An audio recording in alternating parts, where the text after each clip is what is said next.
Okay, well, welcome to the last lecture of the semester in the awkward situation we're in again. So first of all, I'm going to go over the review what you should be studying for the final exam here. And I'll be as explicit as I can be. So let's see. You really have to tell me if I'm going out of range here, because I'm going to be looking at a different thing on my screen, so I can't see what you're seeing. So the first problem is the same as problem number 2 on the midterm.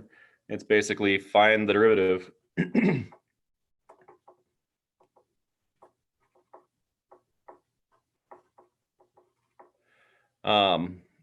for A, B, C, D, E, F, G. Let's see how far it goes. There's H, A through H, A, B, C, D, E, F, G, H. Okay, and these are just a bunch of derivative problems, and they're like the midterm. More like the later parts of the midterm. They're all combining a product rule and a quotient rule, or a product rule and a chain rule, okay, that sort of thing. But now we just have a few more functions to deal with of inverse functions, I think is the only new functions we have, including the natural log and that sort of thing. So same as last test. That's the major point of this class, is to learn how to take derivatives. Number 2 is limits. And that's it. Okay, there's 4 limits, A through D. And how are you going to do limits? Well, we learned the new trick, right? L'Hopital's rule is obviously what you want to use for the vast majority of them. One of them, just to be honest, is you don't need to use L'Hopital's rule. And in fact, you should use something else. Anyway, so review your old techniques too. Number 3 is related rates. Not much else I can tell you about that, except of course you were going to see it. So number 4 is something that is actually something to hint about. This is like a problem on the midterm, but it's got a new twist to it. It's something we did in class, but so I say that here's the whole problem. The f dx is given by the following graph. And so I give you the f dx and I give you some graph. Okay, I'm not going to tell you what is on the final right now for you to do, but I'm going to give you f prime and I'll give you a graph. Now, here's what it could look like. Okay, that's not what it looks like, obviously, but it doesn't matter. Anything I give you is good enough. And then I ask, so for part A is sketch the second derivative. So this is what was on the midterm exam last, so on the midterm exam. I gave you a graph and you're supposed to sketch the derivative. And so how do you do that? Well, you look to see where the derivative is 0, and then that's where it's 0. Boom, boom, boom, boom, boom. Okay. And then you look to see where it's positive or negative, and you decide where it's positive or negative, and then you sketch the derivative according to that. So that was in midterm. And then on the bonus of the midterm, I said, which is now not a bonus, now it's part B, sketch f, given something like f of 1 equals 5. Okay, that's not it. That's not what's on the final exam. It's not what was on the midterm. I just made that up right now. But I'll give you 1 point. At 1, f is 5. Okay, now based on that, what does the function look like? I know it starts here, and its derivative is positive there, so it has to be increasing the whole time. And the derivative is always positive, so it's increasing the whole time, according to this function. So that's the thinking I'm going to use. In your example, it's not going to be positive all the time, so it won't look like this. And then you also want to make it better, not this crappy graph, by looking at the second derivative. Second derivative tells you where it's concave up and concave down. I want to get the the concavity just right so it looks smooth, okay, in that case. And that'll be for full points. Okay, so any questions about that one? Hopefully that's extremely explicit. So that's called synthesis, just so you know. That's what Calculus 2 is all about. And I would have given you a 3-hour lecture on it, on what we're going to do, but I really can't handle that right now. So that's why I sent you out the lecture to the MIT one, the videos. So let's see, 5. So let's see, this is Extrema.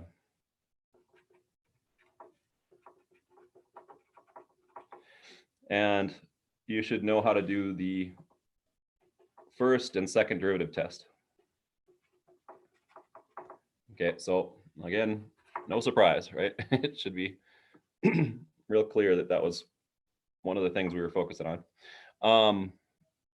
So next is just, here's f of x equals some formula. And then it's problem number 1 from the midterm. It's the one we've been practicing all semester long. Find f prime of x using the definition.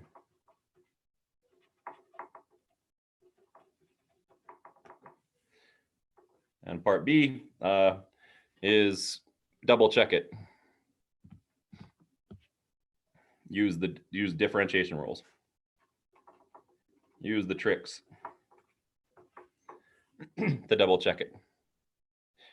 Okay, and part C is find the tangent line at a spot and graph the whole thing.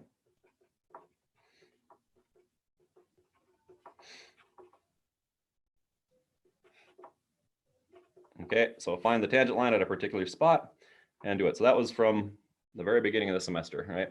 All that stuff. 7 is optimization.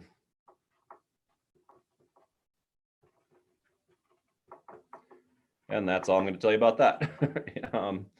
The optimization just means find the max of the min, right? And that's it. No, wait, that's the whole exam. Then there's 30 points of bonus problems of lots of different types, including 10 points is on material that is on this last chapter that we're focusing on, chapter 5. That was homework problems, and the homework problems aren't actually required to hand in because chapter 5 is not on the test anywhere else. It's just in 10 points of bonus.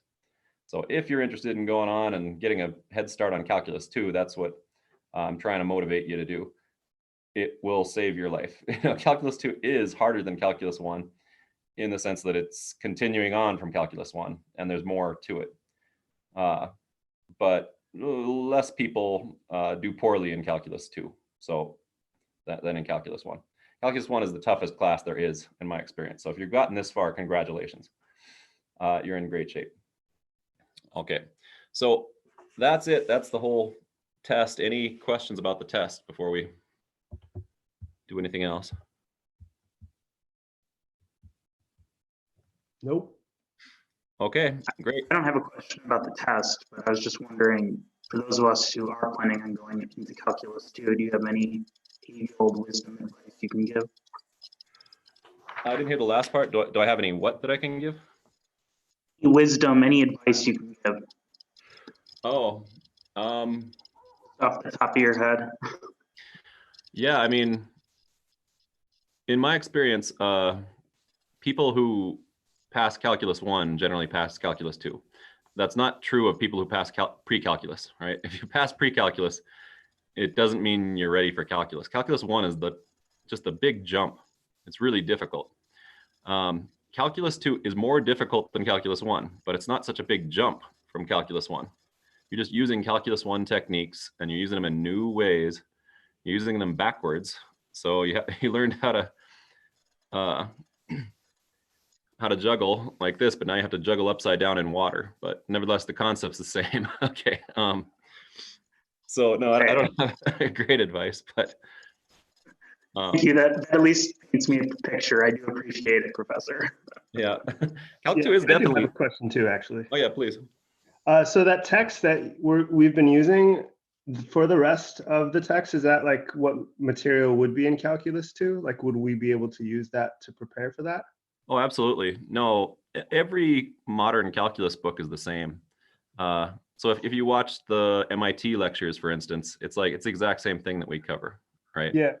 So it doesn't matter whether you're at MIT or community college, they're all the same material. Calculus is uniform.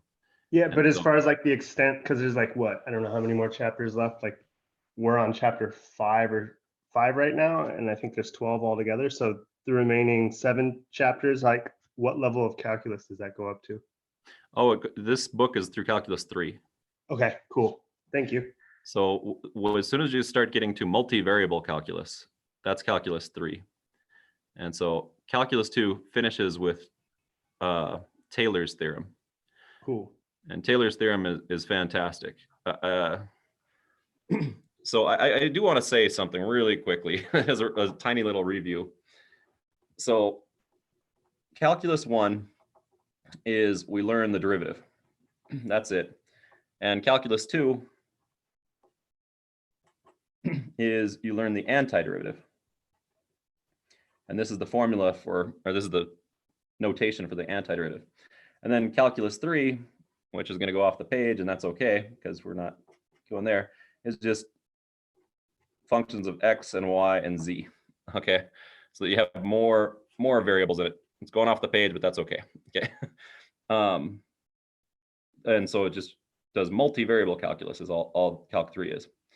And so the derivative here is talking about what's called analysis. And the integral is called synthesis, is the philosophical concept that goes along with these tools. Okay, and so analysis and synthesis is all of science. Okay, it's all of actually human thinking in a logical way. And it is pre-scientific. Okay, analysis is, it's the same Greek root as to loosen. It means to break things apart. It's to break them down into their easier components. And so what we did was we found when you look at a function f, our derivative tells you how is it changing. If the derivative is positive, then it tells you how it's moving up. And if its derivative is negative, it tells you how it's moving down. Synthesis is given if you know df dx, you know whether it's positive and negative, you know whether the function's moving up or moving down. That means given the derivative, you can create the function. So that's what the problem number, I forgot. Problem number 4 on the final exam is given the derivative, what's the function equal to? So can you synthesize the function? Can you create the function knowing something about the function, like where it's going up or where it's going down, where the function is concave up or concave down, then you can construct the function. And so that's the real power of mathematics, is Calculus 2 really does then tie it all together. So Calc 1 and Calc 2 is enough. Then you could have all of science, basically. And then Calc 3 is just multivariable. Now that's no joke. You learn how these two tools make all of science work, how electromagnetic fields work in 3-dimensional space, okay, and how they affect things moving around in a magnetic field, or how particles move around an electromagnetic field. So that's our real goal, is to get here to see the real super applications. And once you've got that, there's almost nothing you can't do. Every science just follows from Calculus 3. And so really Calculus 3 is just Calculus 2, if you can figure out how to synthesize functions. And Calculus 2 is just Calculus 1 backwards. So we have just learned how to find a function, how to differentiate it. And so all we have to do is learn how to do it backwards to figure out how to synthesize things. So Calculus 2 really puts a bow on the concept. and finishes it all. So you really should make the extra effort to go one extra step. This is everything. You've sort of seen everything we can possibly do. And now if you can imagine how you do that backwards, then boy, that's all a science. Then if you can imagine how you do it with 3 dimensions or 4 or 10, then that's it. Nothing else ever happens. Aside from that, it's just counting. Okay, that's what algebra is. So Professor, just a quick question. Let's say a person hypothetically lost their midterm, their graded midterm. If they just used quizzes to study for the final, would that be effective? yeah, email me and I'll send you a copy of the midterm blank. Okay. Yeah, you might even have mine in your email because I take it elsewhere. But yeah, I did send you an email. So yeah, I lost it. So thank you. Yeah, send me another email so that I'll not forget. All right. Bye. Okay. So that's some stuff. But let's see. Then people were talking about how to do quiz, the second problem on the quiz. That's the last thing I can do unless anybody has any other questions. So let's see, quiz problem number 2. What is this, quiz 10 or something like that?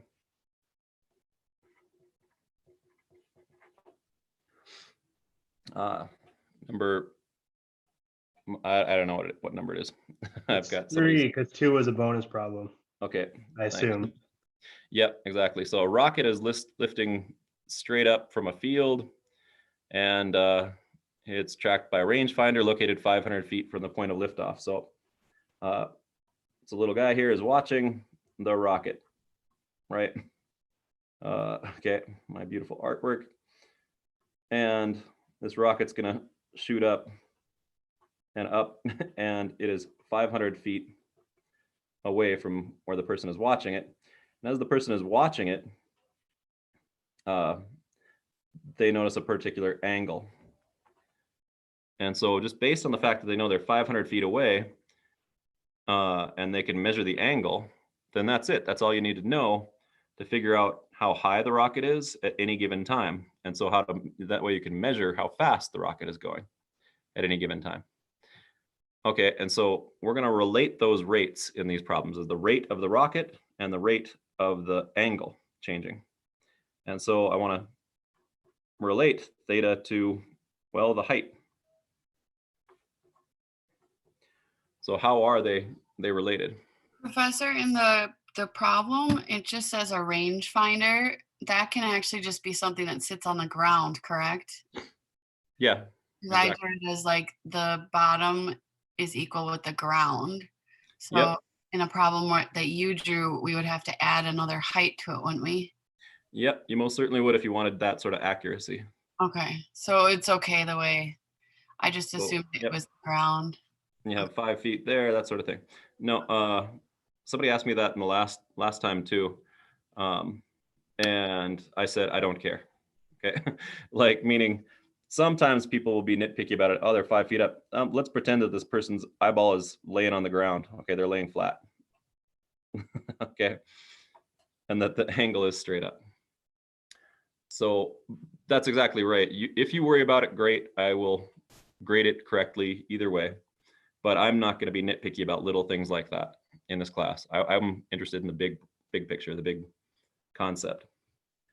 So if your problem answer is off by a little bit as a number, I simply don't even care. I won't even grade you wrong if you're using the right method. Okay.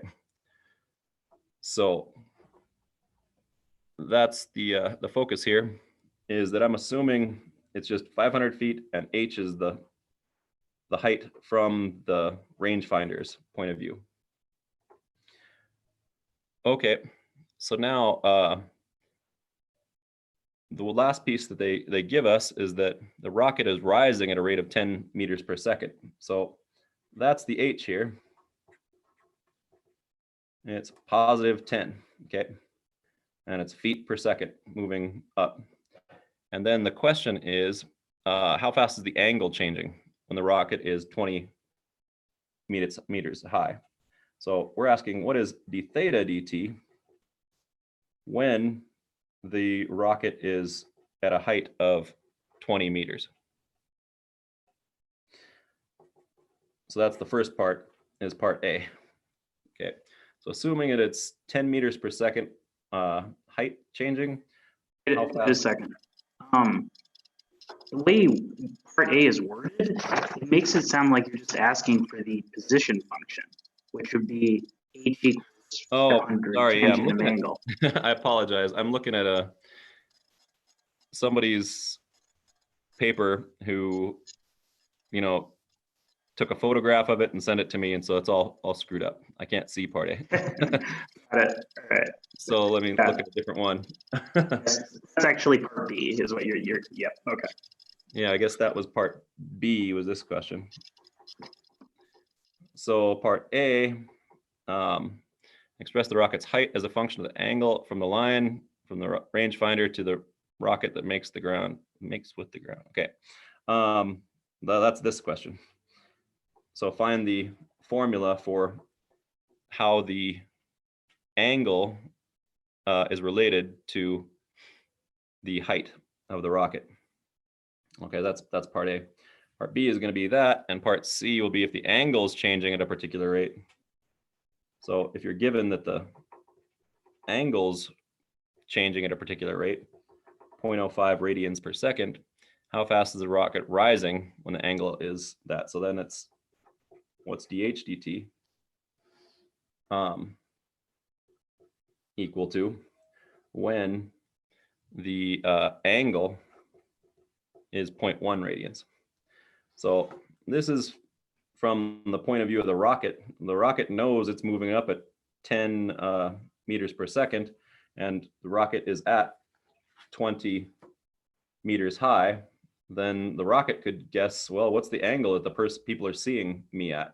That's a weirder question to ask.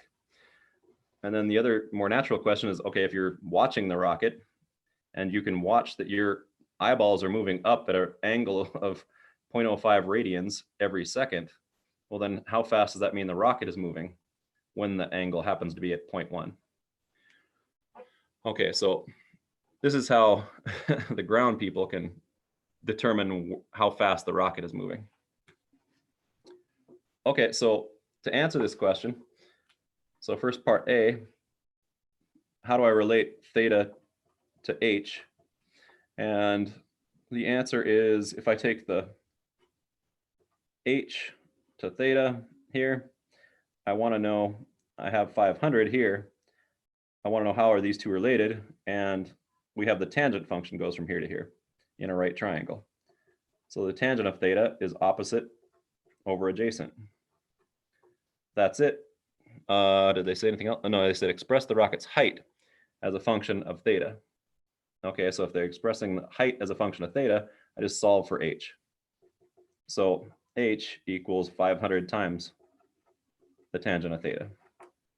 And that's the answer for part A. Any questions about that? Because that's the hard part, right? The next part is just calculus now. It's the easy part. And now it's just math. I'm going to now ask, what's dh dt? If given I know that dh dt, so I differentiate with respect to t, I differentiate this with respect to t. What's d theta dt? How do I find that? And so I just solve for d theta dt, knowing what dh dt is. And then vice versa on this one. So these two are easy if you understand implicit differentiation, right? That these are actually functions of time, and this is a function of time.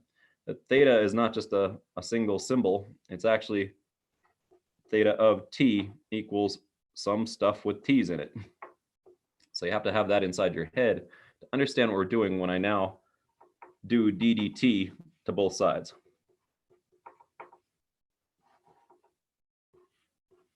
Okay, and that's all we have to do for B and C. So I'm going to take d dt of the left side and d dt of the right side. And when I do that, well, I get dh dt. And on the right side, derivative of 500 times any function, I just leave the coefficient alone, times the derivative of the tangent is secant squared of theta. So the derivative tangent is secant squared, but the derivative tangent of a function is secant squared of the function times the derivative of the function. And that's our chain rule.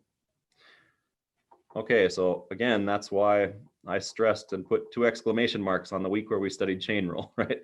Chain rule is the most important rule in all of calculus. It's going to pop up a lot.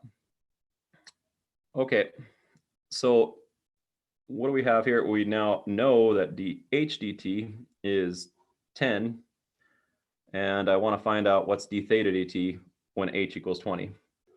So I know dh dt equals 10, and I know that I know that h equals 20. And so we're looking for now d theta dt. So I just have to plug in dh dt, and I have to plug in theta, but I'm not given theta, I'm given h. Okay, well, that's here. If h is 20, and this is 500, there's only one theta that can possibly go along with that. So I have to find the theta that goes with that. Well, what's the theta? Well, I know that tangent of theta is related to h, according to this formula right here. If the h is 20, then theta is the inverse tangent of 20 over 500. So theta is the inverse tangent of h over 500. So it's 20 over 500. Okay, so that's what I'm going to plug in here. And this I'm going to plug in here. And then we're done. Then you can find the theta dt. And I'm not going to do it. Okay, that's pre-calculus stuff. But that's all you do. Secant squared of the inverse tangent of this sort of thing. Now you can do that by hand, actually. I should have done that. Well, nah, okay, never mind. I should have done that. From the beginning, I could do it by hand, but now you can plug this into a calculator and get the answer. But if I had h equals 20, I could put 20 up here, and I have 20 and 500, and I know what the third piece is with Pythagoras' theorem, and I can find the cosine of theta is just 500 divided by that, and so I put that in for cosine. Secant is 1 divided by the cosine. So blah, blah, blah. You can do all this by hand if you want. You can do everything by hand if you have enough patience and computational power in your hand. But so we're now on to our final piece. I have a quick question about that. Sure. For B before you move on. So when you did the ddt of h equals ddt of 500 tan theta, how different would it be computationally if you did, because I actually left it h over 500. So I did ddt h over 500 equals ddt tan theta. Yep, perfectly the same thing, right? Okay, cool. So these are completely equivalent to each other. So, yep, everything's fine as long as you just don't break any rules. Then math always works out, or else logic doesn't work. Bigger problems, yeah. All right, thanks. Mm-hmm. Yep, no, that's perfectly good, and you should be just comfortable doing it any which way. The way I do it is the way that it just randomly occurred to me at the time, and I usually do it the dumb way. I just usually plow ahead with wherever I'm at. If you do it the smarter way, it's usually better. But honestly, math works any way you do it. So I always do it the dumb way. It's very rare that I see some insight and I bother to do it the quicker way. But if you find that quicker way, congratulations, you're better than me. That's wonderful. Okay, so now we're just doing the last piece, which is if the angle is given, d theta dt is 0.05, what's dh dt? And so we just are going to use this, right? We have this formula that I've scratched up. I'm looking for dh dt. dh dt is 500 secant squared of theta times d theta dt, which is 0.05. And so I just need to find theta again.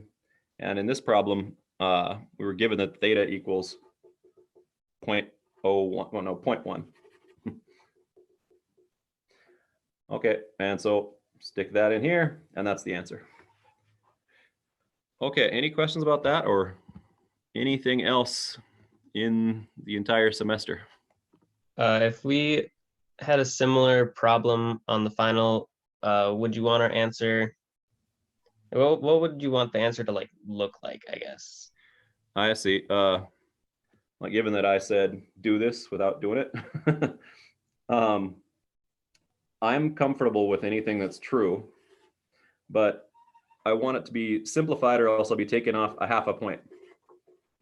Now, half a point out of 10 won't even count, right? So this is pretty close. The only thing I'd want is for you to write out secant squared of 0.1 times 0.05. That would be fine. That's the worst possible way you could do it. And I would take a half point off for not simplifying when you could have simplified it. But I don't know if I'd actually take a point off right here. Let's see, because see the 0.1, I gave you this point.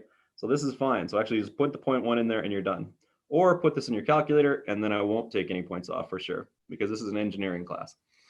But in this other one up here, no, I mean, it's fine too. Like if you just put inverse tangent in for theta, you know, secant squared of the inverse tangent of 20 over 500 times this stuff, and then I had to solve for d theta dt.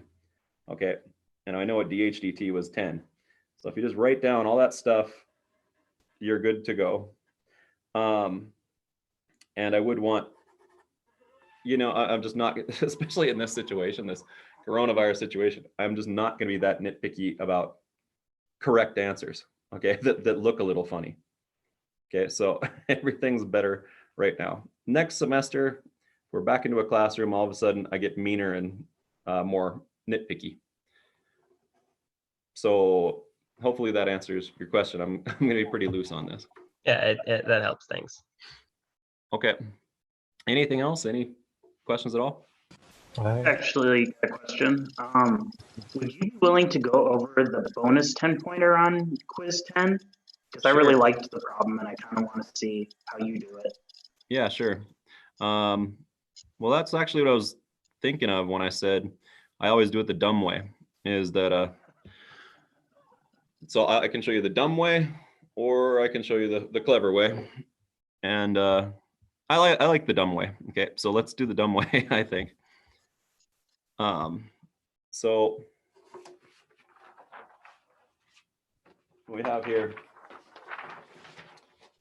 another related rates problem. It says, imagine, so this is bonus. Imagine blowing up a balloon. So we've got this balloon that's blowing up. And the volume of the balloon is increasing at a rate of 2 cubic meters per second. So we're blowing that much extra volume into the balloon. Okay, and that's how fast the volume is blowing.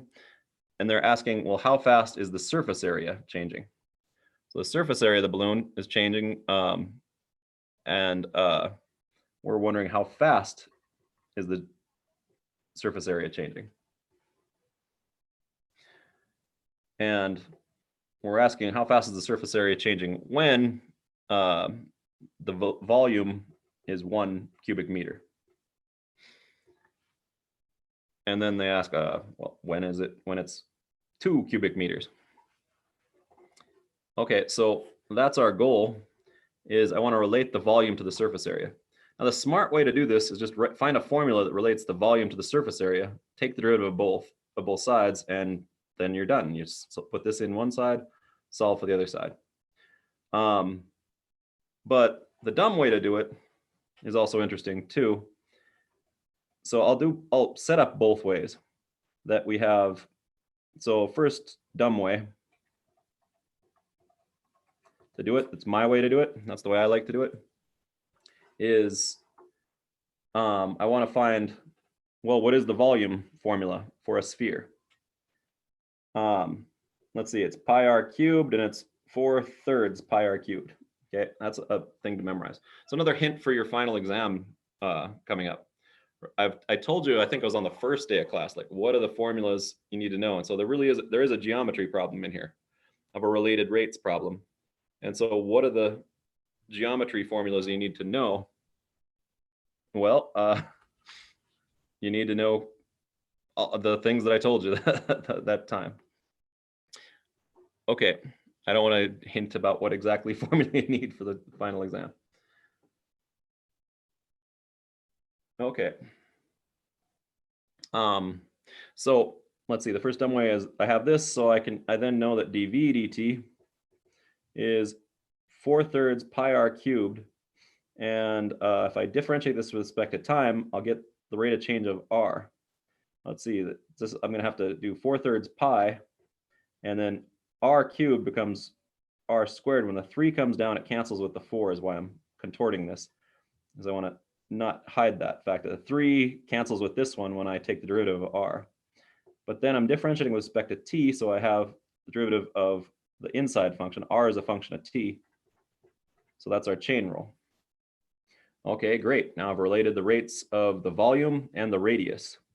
But I wanted to find out the rate of the surface area. Okay, well, surface area is what? For a sphere, it's 4 pi r squared. You might want to notice, we just saw that, right?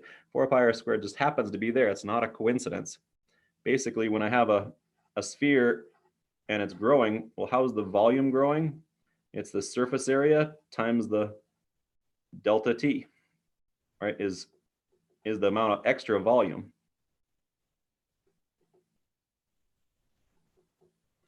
It's this volume. The change in volume is the size of this little ring around it. It's actually a shell, a circular shell, right? And the size of the circular shell is, how much volume is it? It's the surface area times the thickness. Okay, and that's going to be an accurate formula if the delta t goes down to 0. So dv dt equals the surface area. Okay, so that's it. And so anyway, that's a little side trip. You don't need to know any of that stuff for this problem. It's just an interesting fact that's how I memorized this formula. Anybody who's taken calculus now knows how to do the now remembers the volume formula for a sphere, because they remember that the surface area is just 4 normal disk areas stuck around the circle. So you just have to memorize that fact, and then this happens to be the antiderivative of that. Okay, the derivative of this one is this one. So after Calc 2, this will become more clear because you spend a lot of time doing these connections. Okay, so back to the problem. The surface area is like this. So what is dt of the surface area? Well, it's going to be 8 pi r times dr dt. Okay, so now I have the volume's rate of change connected with the radius's rate of change, and I have the surface area's rate of change connected up with the radius's rate of change. Okay, so I can then connect the volume to the radius to the surface area, and I can find out what the surface area's rate of change is given the volume's rate of change. Okay, so that's what I do, is I'd find dr dt equals, we know what dv dt is. dv dt is 2. And so it's just 2 divided by 4 pi r squared. And we happen to have it at that particular volume. So that's dv dt. No, sorry. Okay, so I'm screwing this whole thing up. I'm thinking of other things. So this is not correct, right? The dv dt, this is how students often do it. And so it's embarrassing for me to do it this way. That students will put the dv dt here and think of dv dt as the 2, and then you do 2 divided by that. That equals dr dt. Okay, dr dt equals the volume divided by this stuff. But that's not the volume. So if you write extraneous things on your paper, then the professor gets pissed off. Okay, and this is what I'd get pissed off about, is when you do dv dt equals 2 divided by that. That's not correct. dv dt is just the 2. Okay, so the dv dt divided by 4 pi r squared is dr dt, and that is correct. Okay, so that's an important little piece of pedagogy right there of explaining how things work. So now we are going to also relate dr dt over here to surface area with respect to time. And so I know dRdt is 2 over 4 pi r squared. So I can just put that in there. ds dt is 8 pi r times 2 over 4 pi r squared. Because that's what dRdt is. I plug it in right there. And then I'd find what I wanted, which was what's ds dt at a particular volume. So ds dt equals 8 over 4, 8 times 2 over 4. So we just have 4 pi r divided by r squared is r. And that's what our ds dt is. So what's r though? Well, we were given that the volume was 1 cubic meter. So I plug it into here and find out what r is. So when 1 equals the volume, then I can find the r and put it in right there. And that's the dumb way to do it, okay? And I saw other people do it the smarter way, which is, I solved sort of 2 problems in calculus, and then I mixed the 2 problems together. The smart way is to find what is the volume in terms of the surface area right away, and then just differentiate once. So that's the smart way.